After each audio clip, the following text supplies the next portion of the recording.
Have you ever thought your best friend is your biggest supporter? Well, think again.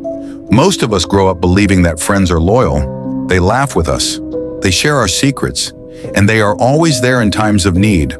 But the harsh truth is, friends can betray you more easily than you think. Why? Because they know you, your ambitions, your fears, your weaknesses. And human nature is filled with envy. History is full of stories where trusted friends became the biggest threats.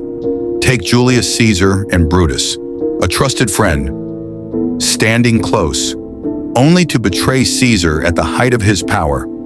Now, what about enemies? Sounds strange, right? But listen carefully.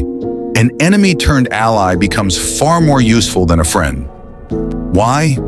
Because they have everything to prove. They want to show they are trustworthy. They are motivated by their own survival and ambition. Even Abraham Lincoln knew this secret. He didn't surround himself only with friends. He invited former political rivals into his cabinet, calling them the best people. This move made his leadership unshakable. So, how do you apply this powerful strategy in real life? First, never trust your friends blindly. Always observe their actions, more than their words. Second, study your enemies carefully. Understand their strengths and weaknesses, because a past enemy holds valuable insight about your vulnerabilities.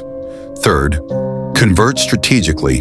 Offer an olive branch, not out of weakness, but to gain an upper hand.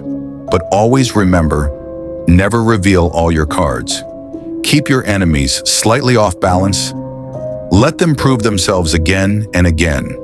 Relying too much on friends dulls your instincts. You start expecting unconditional loyalty, and that becomes your greatest weakness. So here's the final takeaway. Power is about strategy, not naivety. Keep friends close, but enemies closer. Never trust your friends too much, and learn how to use your enemies wisely. This is law number 2 of the 48 laws of power.